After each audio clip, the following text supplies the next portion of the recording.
Người nổi tiếng TV 24 giờ là kênh cung cấp thông tin về các nghệ sĩ, ca sĩ, diễn viên nổi tiếng của Việt Nam và thế giới. Hãy đăng ký kênh của chúng tôi để cập nhật tin tức nhanh nhất trong 24 giờ. Triệu Lệ Dĩnh hẹn hò trai trẻ, còn chia hàng chục tỷ để tránh lộ chuyện. Triệu Lệ Dĩnh được cho là đã tìm được hạnh phúc mới sau khi ly hôn Phùng Thiệu Phong. Mới đây, trên mạng xuất hiện tin đồn Triệu Lệ Dĩnh đang hẹn hò với Vương Nhất Bác, đàn em kém cô 10 tuổi. Theo nguồn tiết lộ, Triệu Lệ Dĩnh và Vương Nhất Bác ở bên nhau đã lâu nhưng họ không muốn công khai chuyện tình cảm này. Chính vì thế, cặp sao Hữu Phỉ cũng đã chi ra 7 con số mỗi năm, tương đương hàng chục tỷ đồng, chỉ để paparazzi không khui chuyện của họ ra. Hiện tại, tin đồn Triệu Lệ Dĩnh hẹn hò với Vương Nhất Bác đang khiến netizen xôn xao, còn fan couple đều rất mong muốn chuyện này sẽ thành sự thật.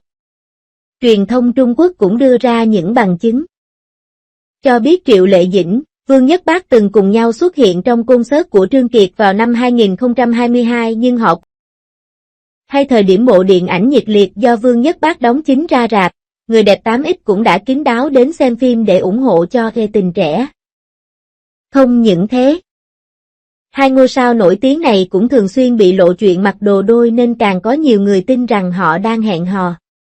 Một người trong cuộc cũng đã hé lộ chuyện liên quan đến cặp đôi này. Khẳng định nam diễn viên Trần Tình Lệnh là người hay ghen và không thích Triệu Lệ Dĩnh thân thiết quá mức với đồng nghiệp nam khác. Nhưng thay vào đó, họ lại cố né tránh nhau tại các sự kiện vì không muốn tạo ra những tin đồn không đáng có. Điều này khá giống với trường hợp của Lộc Hàm, Quan Hiểu Đồng.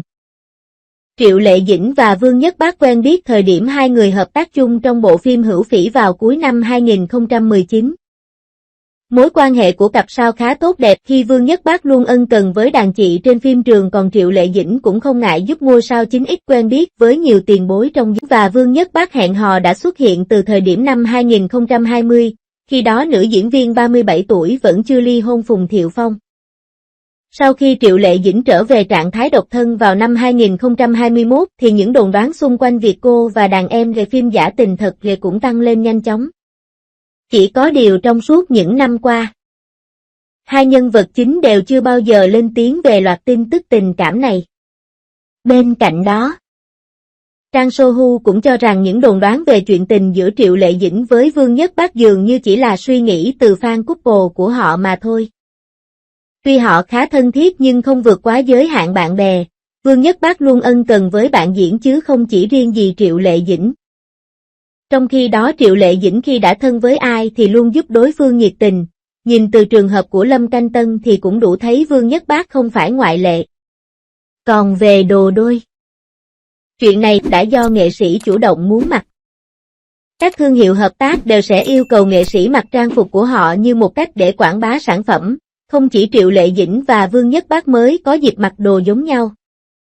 Nếu chỉ dựa vào việc mặc đồ đôi cùng một số suy đoán không có bằng chứng thì rất khó để khẳng định họ đang ở bên nhau. 01. Phim cổ trang của Triệu Lệ Dĩnh. Tiêu chiến dở nhưng vẫn hot.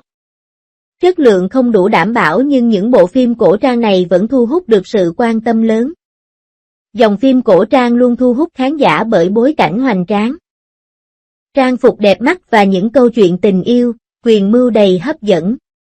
Tuy nhiên, không phải bộ phim cổ trang nào cũng thành công về mặt chất lượng. Nhiều tác phẩm bị đánh giá kém về kịch bản, diễn xuất hay hiệu ứng hình ảnh nhưng vẫn gây bão vì danh tiếng của diễn viên, chiến lược truyền thông mạnh mẽ hoặc đơn giản là dưới đây là 5 bộ phim cổ trang từng bị chê tơi tả nhưng vẫn nổi rần rần. Hữu Phỉ chuyển thể từ bộ truyện cùng tên nổi tiếng của PS. Lại mời được Triệu Lệ Dĩnh và Vương Nhất Bác tham gia nên dự án này từng nhận sự quan tâm đặc biệt từ khán giả. Tuy nhiên, chất lượng của bộ phim cổ trang này lại không tốt như kỳ vọng khi có kịch bản rời rạc, tình tiết lê thê và kỹ xảo giả trân, mang danh võ hiệp nhưng chẳng khác gì tiên hiệp. Quan trọng hơn, diễn xuất của Triệu Lệ Dĩnh, Vương Nhất Bác không tốt khiến khán giả ngán ngẩm nhưng bộ phim vẫn ăn khách và có tổng lượt view online vào khoảng 5 tỷ. Hộc Châu Phu Nhân, Dương Mịch, Trần Vĩ Đình. Hộc Châu Phu Nhân là một dự án lớn, đánh dấu lần hợp tác thứ hai của Dương Mịch và Trần Vĩ Đình sau Cổ Kiếm Kỳ Đàm. Thời điểm lên sóng, thành tích của Hộc Châu Phu Nhân không tệ khi có đến 3 tỷ lượt xem, nhưng trái ngược với thành tích ổn áp thì bộ phim cổ trang nổi tiếng này lại gây tranh cãi vì mô típ cũ, diễn xuất của Dương Mịch, Trần Vĩ Đình rất kém và không tạo được chemistry. Cuối cùng, điểm nhấn của phim lại đến từ chuyện tình ngược của cặp đôi phụ do Từ Khai Sính và Trần Tiểu Vân đảm nhận. Thiên Cổ Quyết Trần, Châu Đông Vũ. Hứa Khải. Thiên Cổ Quyết Trần có thành tích rất ấn tượng sau khi lên sóng khi đạt tổng lượt xem lên đến 3 tỷ. Chỉ có điều, chất lượng của Thiên Cổ Quyết Trần lại không tỷ lệ thuận với độ hot khi kịch bản vẫn đi theo lối mòn cũ, chưa tạo được sự nổi bật nếu đem so sánh với những phim cổ trang tiên hiệp khác. Thêm vào đó, Thiên Cổ Quyết Trần cũng nhận về nhiều gạch đá vì Châu Đông Vũ kém sắc nhưng ham hố vai gây đệ nhất mỹ nhân, Hứa Khải không giữ được phong độ ổn định. Diễn xuất và chemistry của họ cũng khiến netizen lắc đầu ngán ngẩm. Bạch Lộc nằm trong top những phim cổ trang hot nhất màn ảnh Hoa ngữ năm 2023. Trường Nguyệt Tẩn Minh cũng khiến các đối thủ phải dè chừng vì thành tích cực ổn với hơn 3,1 tỷ lượt xem, chỉ xếp sau Trường Tương Tư. Nổi tiếng là vậy nhưng Trường Nguyệt Tẩn Minh lại có cả tá điểm chê, từ kịch bản tam quan lệch lạc, diễn xuất của La Vân Hy, Bạch Lộc gây tranh cãi cho đến make up lố lăng cùng nghi vấn đạo nhái. Nhiều khán giả vẫn xem Trường Nguyệt Tẩn Minh nhưng họ cũng chỉ chấm cho bộ phim này số điểm 5.6 trên Đao Bần thôi. Ngọc Cốt Dao, Tiêu Chiến. Nhậm Mẫn. Ngọc Cốt Dao mang danh dự án cấp S của Tencent với lượt xem vào khoảng 1,4 tỷ cũng từng là chủ đề được cư dân mạng bàn tán nhiều vào năm 2023. Lý do khiến Ngọc Cốt Dao là dự án có sức hút lớn xuất phát từ việc Tiêu Chiến tái xuất với phim cổ trang, tạo hình cùng nhân vật đều để lại ấn tượng. Ngọc Cốt Dao vẫn bị trừ điểm trên nhiều phương diện khi kịch bản tình thầy trò quá cũ, diễn xuất của Tiêu Chiến không đột phá. Nhậm Mẫn kém sắc và không thể tạo được cảm giác couple hoàn hảo với bạn diễn.